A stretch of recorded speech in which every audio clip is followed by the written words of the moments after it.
Bueno, esto ya hemos avanzado.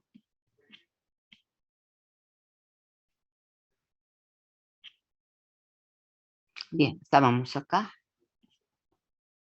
No sé, ¿estoy con micrófono? No. Hola, ¿me Sí, escuchan? doctora. Sí, doctora, se escucha.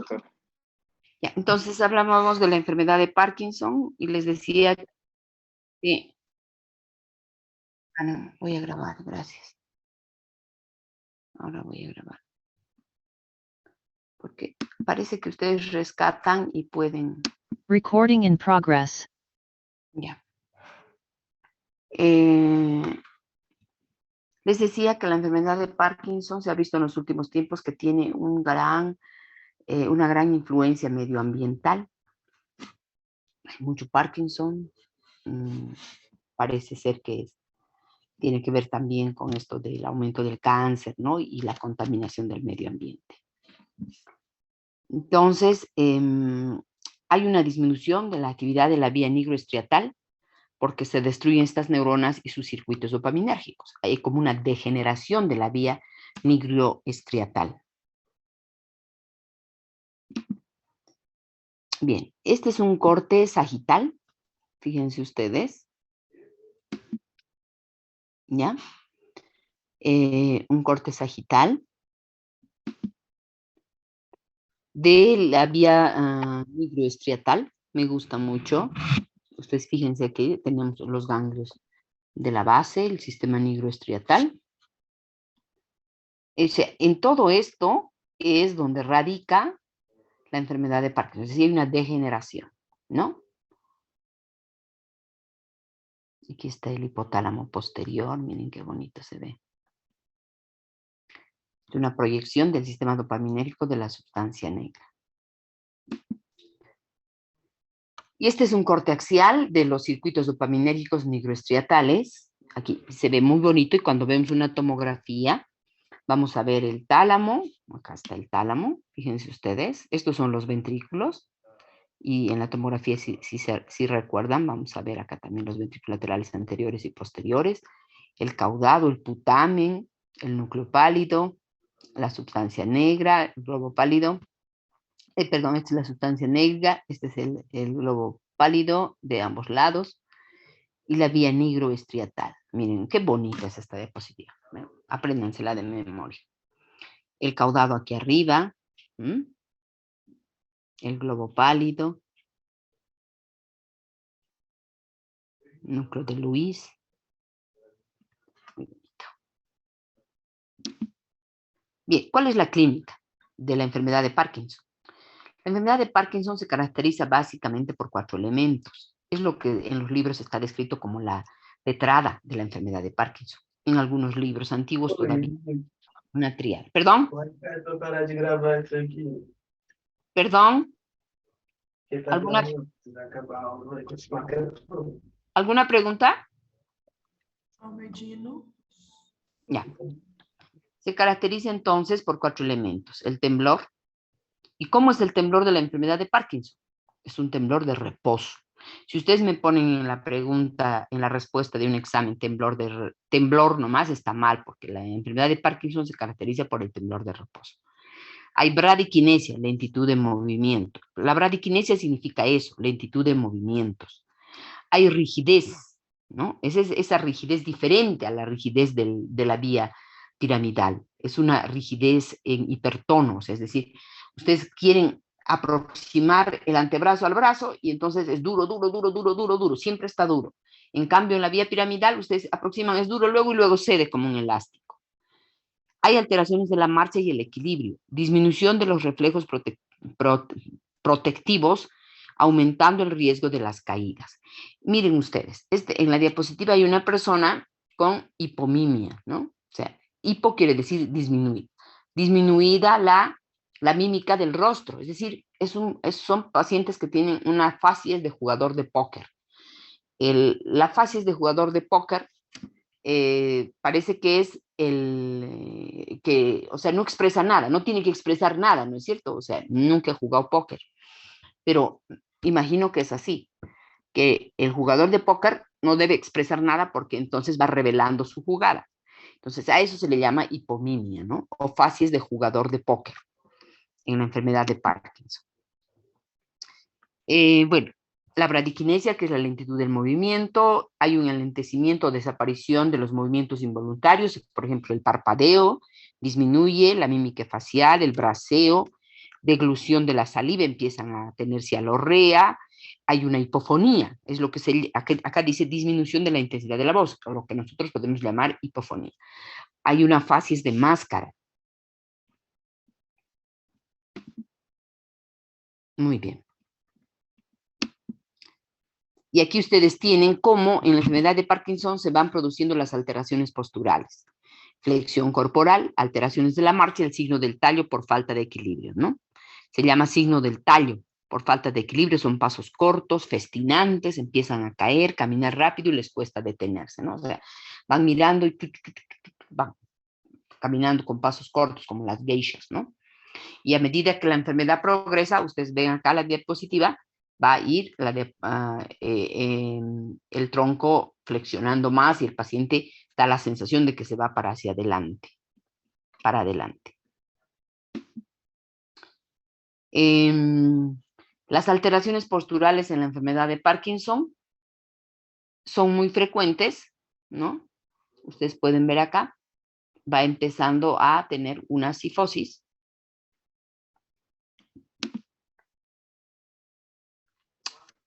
Como les había adelantado, fíjense, el resting tremor, el temblor de reposo, generalmente es asimétrico, empieza siempre en una mano, primero en las manos, con el tiempo puede progresar y llegar a afectar la mandíbula.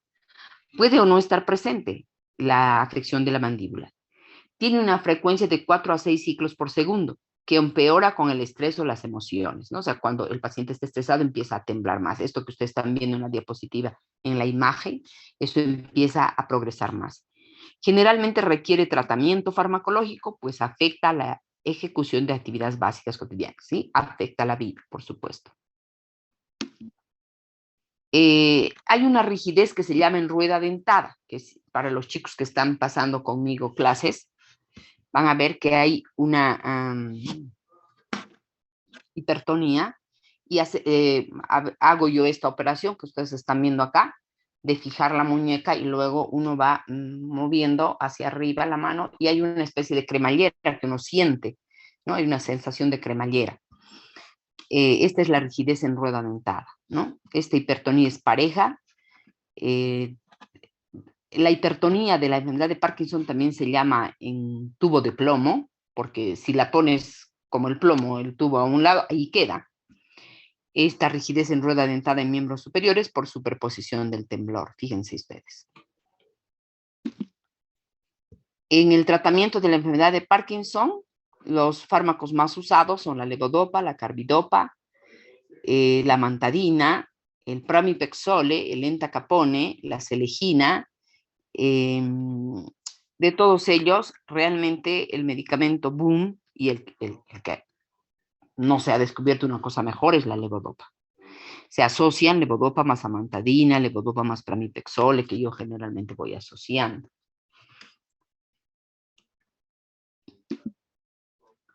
Bien, ¿a qué llamamos síndrome de Parkinson secundario? El síndrome de Parkinson secundario es, podemos llamar también parkinsonismo, ¿no? No es lo mismo decir enfermedad de Parkinson y parkinsonismo. No es lo mismo.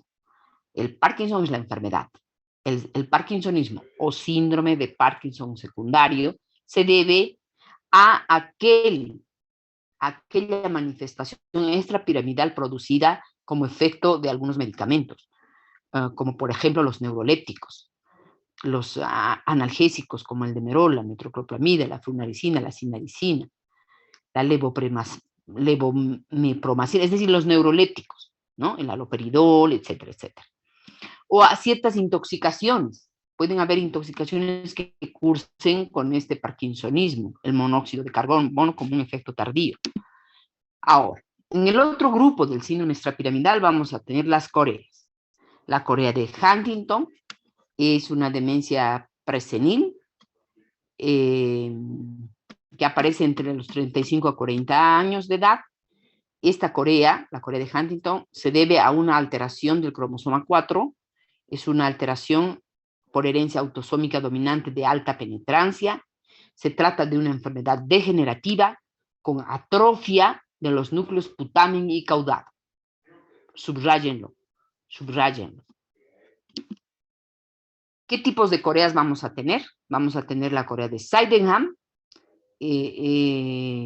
Ustedes se acordarán que la corea de Sydenham o baile de San Vito es una corea, es uno de los criterios mayores de la enfermedad reumática, ¿no? De la fiebre reumática. Y a diferencia de la corea de Huntington, vamos a ver esto más en personas jóvenes, adolescentes. ¿Por qué se caracterizan las coreas? Por esta tríada. Movimientos coreoatetósicos, hipotonía muscular, la habilidad afectiva. Subrayenlo con una llavecita.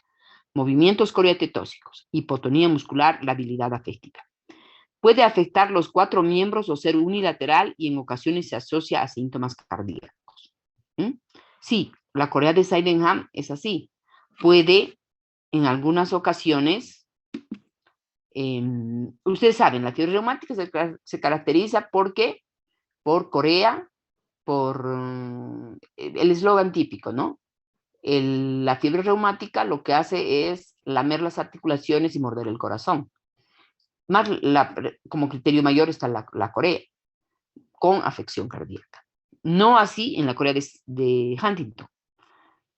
En el tratamiento en las coreas se puede dar benzodiazepinas, se puede incluso responden a la levodopa. Podemos usar levodopa con excelentes resultados. Yo tengo pacientes en la práctica que tienen movimientos coreicos y responden bien al glifoparkin. ¿Por qué? ¿Por qué? ¿Por qué? Porque la lesión está en la vía nigroestriatal también. Otras coreas pueden ser producidas por enfermedades metabólicas, como el hipertiroidismo, el lupus eritematoso sistémico, el diseminado agudo, el síndrome de anticuerpos antifosfolípidos, la hiperglucemia. Hay otra corea que se llama disquinesia o corea tardía por drogas. Esto, como hemos dicho, ciertos neurolépticos bloquean la vía dopaminérgica, aumentando los receptores, y al suspender la droga se producen movimientos disquinéticos. Las distonías forman parte también del síndrome extrapiramidal, no se olvide. Son contracciones musculares mantenidas involuntarias que se diferencian de un tic en que estos se pueden suprimir. Los tics, o sea, un paciente que está, por ejemplo, todo el tiempo moviendo su pierna, le dice, oiga, ¿qué le pasa? ¡Chum! Tranquilamente detiene el movimiento. En cambio, las distonías son contracciones musculares sostenidas involuntarias, que pueden acompañarse de contracción de músculos antagonistas. Tenemos como ejemplo de distonía el espasmo del escribiente, la tortícolis espasmódica, el blefaroespasmo, ¿no? O sea, son pacientes que aprietan los párpados, no pueden, es una distonía. El hemiespasmo facial, ¿no? O sea, es una distonía. La distonía generalizada como la coreoatetosis por incompatibilidad sanguínea madre-feto. En estos casos, en las distonías funciona bien la toxina botulínica. Hay una distonía que responde a levodopa, la presentada por niños con distonías que fluctúan en el día y remiten en la adolescencia. No producen disquinesias. ¿Hasta aquí hay alguna pregunta? No, doctora. No, doctora. El síndrome extrapiramidal, en el síndrome extrapiramidal también vamos a tener, o sea, les estoy mencionando las enfermedades, hemos dicho el Parkinson, la enfermedad de Wilson, la parálisis supranuclear progresiva, la atrofia sistémica.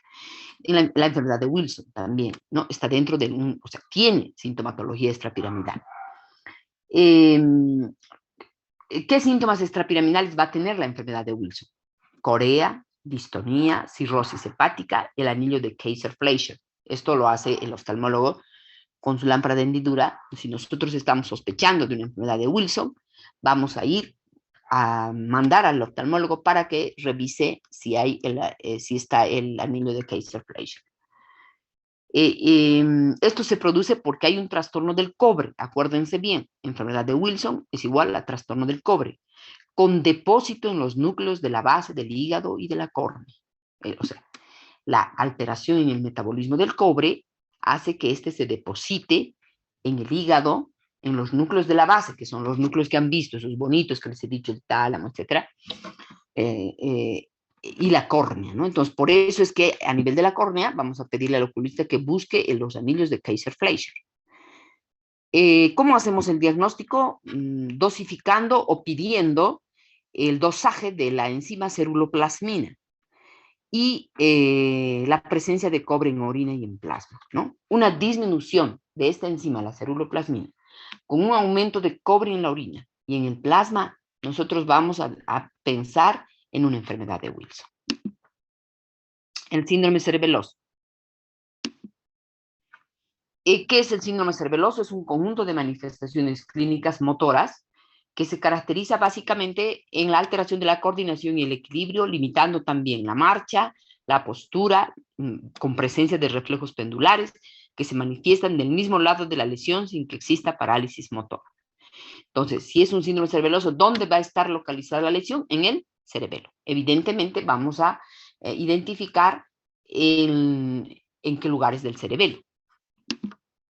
Bien, la etiología puede ser única en el síndrome cerebeloso, así en la lesión del cerebelo por acción traumática, neoplásica, se alteran todas sus funciones.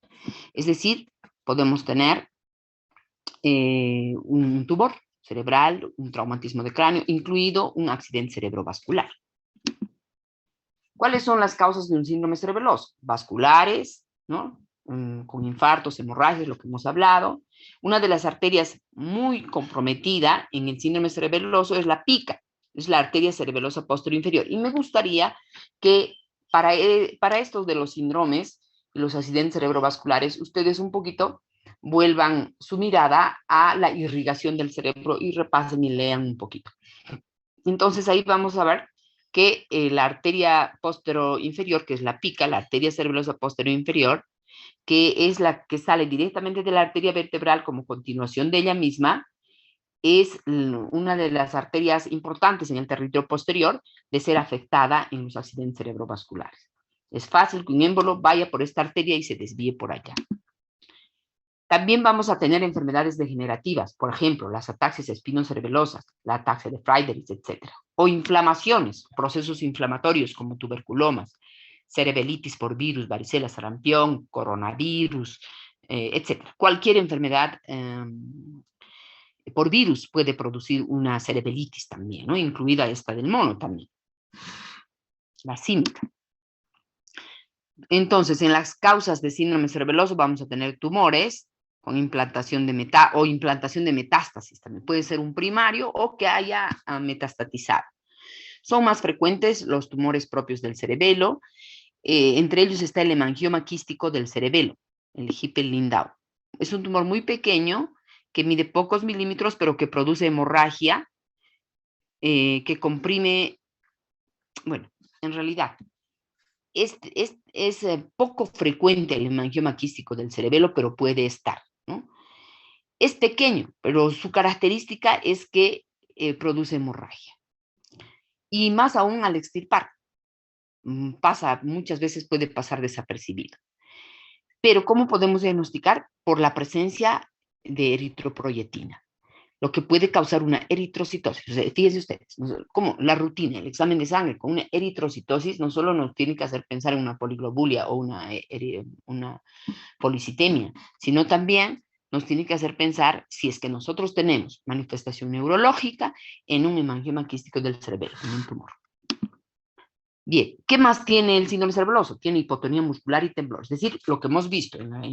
Por eso es importante historia clínica neurológica, porque van a ver que hay una disminución del tono muscular y va a haber un temblor, que es diferente al temblor de reposo. Se acompaña de un temblor dinámico, mientras que el parkinsonismo es un temblor estático. En cambio, el cerebelo no tiembla en reposo, pero sí durante el movimiento.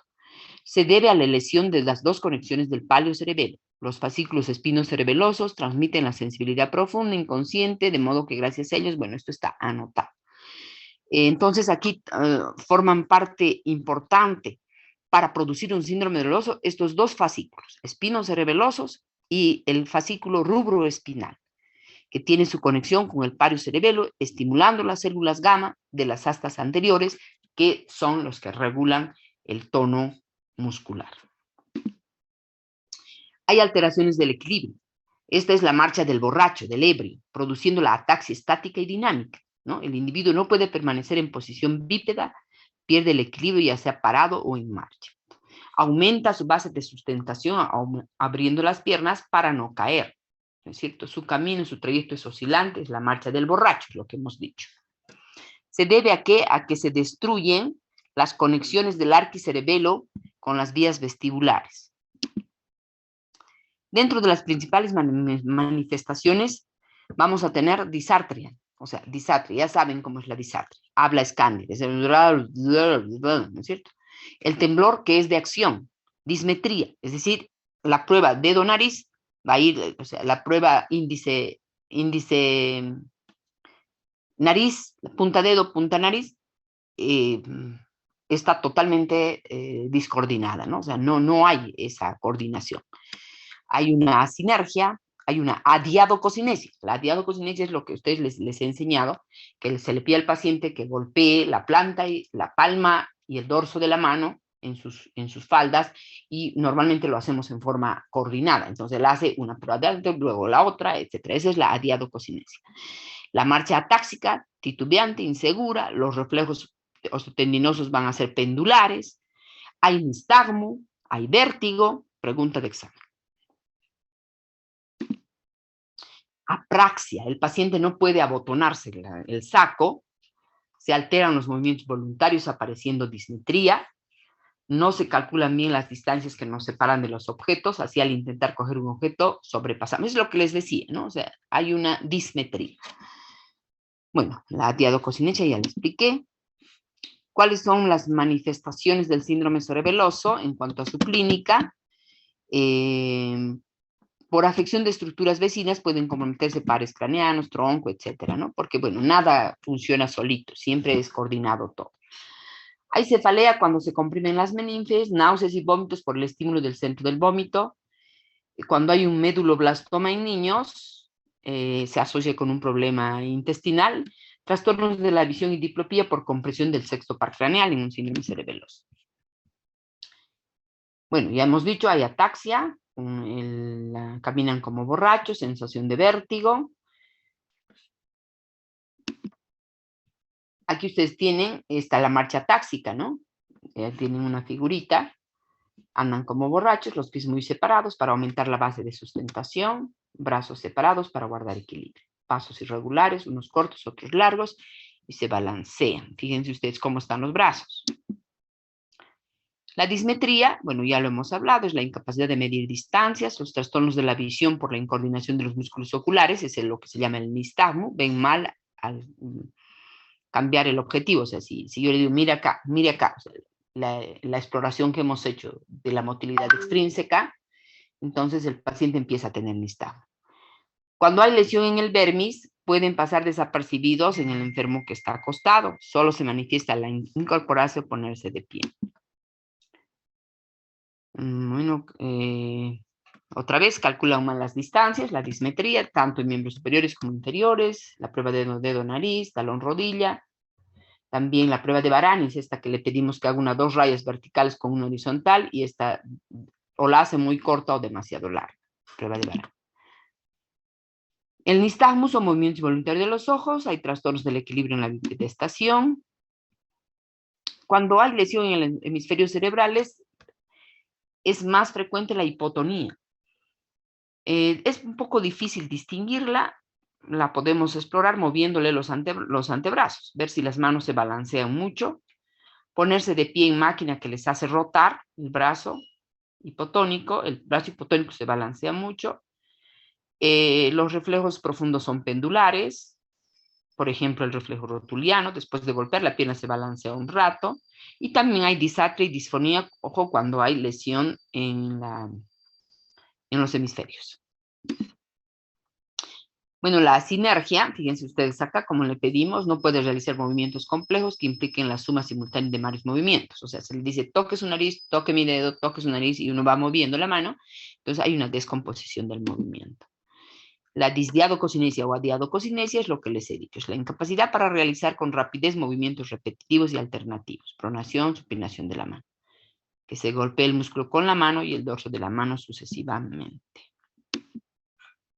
El temblor intencional aparece al comenzar el movimiento, es más de tipo proximal, lo diferencia del temblor del hipertiroidismo donde tiembla el dedo, es más de tipo distal, pregunta de examen. Por ello, el nombre correcto sería temblor cinético proximal. Se manifiesta con la prueba dedo-nariz o dándole a beber un vaso de agua que derrame. Está la otra prueba del rebote, ¿sí? El cerebelo lesionado no controla el final del movimiento, así si le pides que flexione el brazo mientras se lo sujetas y luego sueltas, no detiene el brazo a tiempo y se golpea el pecho. Movimientos sacádicos o balísticos. Si pegan un tiro detrás, rápidamente miro. En el caso del síndrome cerebeloso, los movimientos balísticos están alterados, pues no llegan, se interrumpen, sobrepasan, no se paran. La coordinación motora, que es el centro clave para la coordinación motora, por supuesto, es el cerebelo. Compara la acción deseada, que le llega desde la corteza, con la acción realizada, que le llega desde el uso muscular. Si no coinciden, hacen las correcciones pertinentes para que la acción sea sincrónica, de intensidad adecuada y empiece y acabe en su justo momento. Bien. ¿Hasta acá está entendido? Sí, doctora. Seguimos. Síndrome meningio. No sé si ya se me va a terminar hasta que se termine y acabamos la clase, ¿ya? Ya. El síndrome meningio es un conjunto de síntomas y signos producidos como consecuencia de la invasión o agresión aguda de las meninges cerebroespinales por cualquier proceso patológico, generalmente infeccioso, ¿no? Entonces, ustedes saben que cuando las meninges se inflaman, nosotros podemos decir meningitis o meningoencefalitis cuando compromete el encéfalo. El síndrome meningio, vamos a tener las meningoencefalitis primarias cuando el agente infeccioso procede de un foco evidente o no. Ataca directamente las meninges, mientras que se reserva el término de meningoencefalitis secundarias cuando el proceso causal es principalmente de tipo inmunoalérgico. Esto es también pregunta de examen.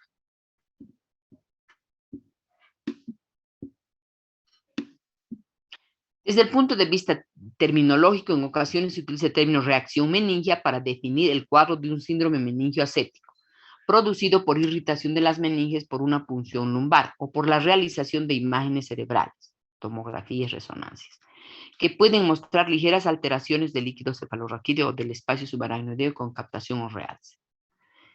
Reservamos el término de meningismo para nombrar al síndrome meningio ligero, pregunta de examen, donde no existe infección y en el que no hay alteraciones del líquido cefalorraquídeo, sino rigidez nucal axial. ¿Cómo se produce el síndrome meningio? Por una inflamación meningia de cualquier etiología capaz de generar irritación de las raíces raquídeas. Ojo con esto. La cual es la causante de la mayoría de las manifestaciones clínicas del síndrome. Las manifestaciones clínicas: cefalea, fiebre, náuseas, dolor de espalda en la región lumbar, en el cuello, decaimiento, compromiso de conciencia. En el examen físico, signos más específicos: rigidez de nuca, signos de Bruczynski y Kerner.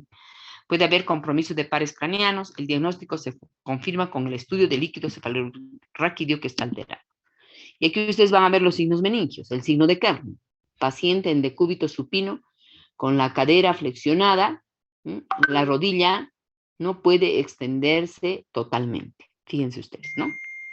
Este es el Kerner, signo de Kerner. Y este es el Bruczynski, el de abajo, ¿no? Fíjense, es clarita la diapositiva. Síndrome comatoso. 8 minutos tenemos. Vamos a seguir. El síndrome comatoso es un síndrome producido por múltiples causas, ustedes ya saben eso, que clínicamente se caracteriza por la pérdida de las funciones de la vida de relación, conciencia, motilidad voluntaria y sensibilidad, con conservación de las funciones de la vida vegetativa, respiración, circulación, etcétera, en forma más o menos alterada. No voy a llamar lista para poder acabar este tema. Se termina y entonces nos despedimos, ¿ok? Se termina el Zoom y nos despedimos donde lleguemos. El síndrome En el síndrome comatoso vamos a diferenciar un coma superficial, el coma vigil, el coma carus, el coma sobrepasado. En el coma superficial existe una retracción de una extremidad ante un estímulo nociceptivo intenso en la misma, pero no hay una gesticulación dolorosa en la cara. El coma vigil es un estado de coma franco, que alterna con periodos espontáneos de apertura ocular, que simularon una vigilia, y otros con cierre palpebral, pero sin respuestas de tipo localizatorio. El coma carus, al que pudiéramos considerar como un ejemplo clásico del coma profundo. Y tenemos el coma sobrepasado o la muerte cerebral, en el cual las funciones neurovegetativas, respiratorias y cardiovasculares son mantenidas gracias al auxilio de las máquinas, sin las cuales el enfermo fallecería inevitablemente. Entonces estaríamos en un coma sobrepasado. Bien, el síndrome comatoso es un estado de conciencia que depende de la activación de la corteza de los hemisferios cerebrales por estímulos que provienen del tálamo y el sistema reticular ascendente, que estaría constituido por una importante cantidad de núcleos y fibras que se interconectan ocupando los centros de la sustancia gris, la protuberancia, el mesencéfalo y el diencéfalo posterior. Si ustedes se dan cuenta y analizan este concepto, esto se ve afectado y nosotros vamos a tener un paciente con coma. El sistema reticular ascendente a su vez va a recibir constantemente fibras que le llegan, sensitivas, visuales, viscerales y auditivas, las cuales son enviadas hacia la corteza directamente o a través del tálamo. La alteración de estas funciones a cualquier nivel puede afectar el estado de conciencia. El nivel de conciencia normal depende de la activación de los hemisferios cerebrales por neuronas localizadas en el sistema reticular, activador del tallo encefálico. Por tanto, hemisferios y sistema reticular, al igual que las conexiones entre ellos, tienen que estar preservados para que se mantenga el nivel de vigilia. ¿Cuáles son las causas de coma? Por daño diseminado o amplio en los hemisferios cerebrales, como isquemias, traumas, supresión de la función cerebral por hipoxia, tóxicos, drogas, o trastornos metabólicos como una falla hepática, una hiperglicemia, una hiponatremia, una hipercalcemia, lo que se les ocurre en cuanto a las alteraciones metabólicas. Las lesiones del tallo cerebral que dañan por contigüidad el sistema reticular ascendente.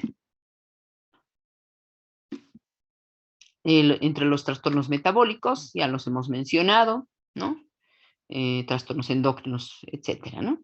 Con cierta frecuencia hay infecciones como la neumonía en los ancianos, las infecciones urinarias, el tétanos o la septicemia cursan con un estado de coma, por lo que hay que tenerlos presente en todo momento. ¿Cómo hacemos el diagnóstico? Tendremos que tomar en cuenta los antecedentes, tóxicos o medicamentos, la insuficiencia renal, ojo con esto, convulsiones, el alcoholismo, traumatismos, hepatopatías, diabetes, hipotiroidismo. El examen físico en un síndrome comatoso debe ser completo, confirmar que la función cardiorrespiratoria sea suficiente, huellas de lesiones, hay que buscar, drogadicción, si no hay señales de exceso de drogas, mordedura de lengua, examen de la piel, ictericias, arañas vasculares, el examen del aliento, siempre acercarnos a oler, ¿no? ¿Qué aliento tiene? Si es etílico, urinoso, cetónico. El abdomen, ver si no hay ascitis, una hepatosplenomegalia, etcétera, el examen neurológico específico que ustedes ya lo saben hacer.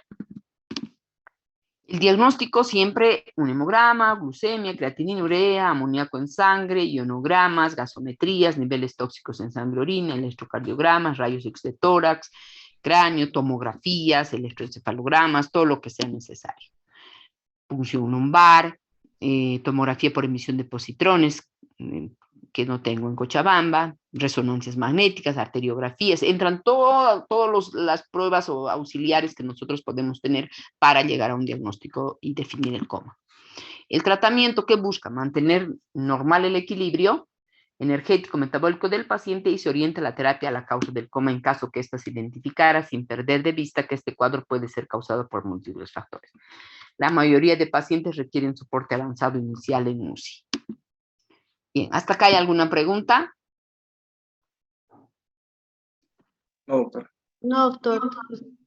Bien, entonces alguno de ustedes me hace la lista, por favor, por el grupo WhatsApp interno y me lo pasan para que yo pueda subir al Google, al Moodle, perdón. Con esto hemos terminado grandes síndromes y ya tienen en el WhatsApp, ya les pasé las diapositivas para que ustedes vayan repasando y ojalá vayan ampliando un poco estos conocimientos para nuestra próxima clase. Que estén bien. Buenas tardes. Gracias, doctor. Hasta luego, doctora. Doctora. Chao, chao. Ah.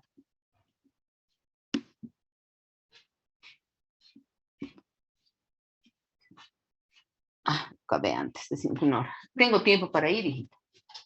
Ya son las 6:15. Puedo llegar a las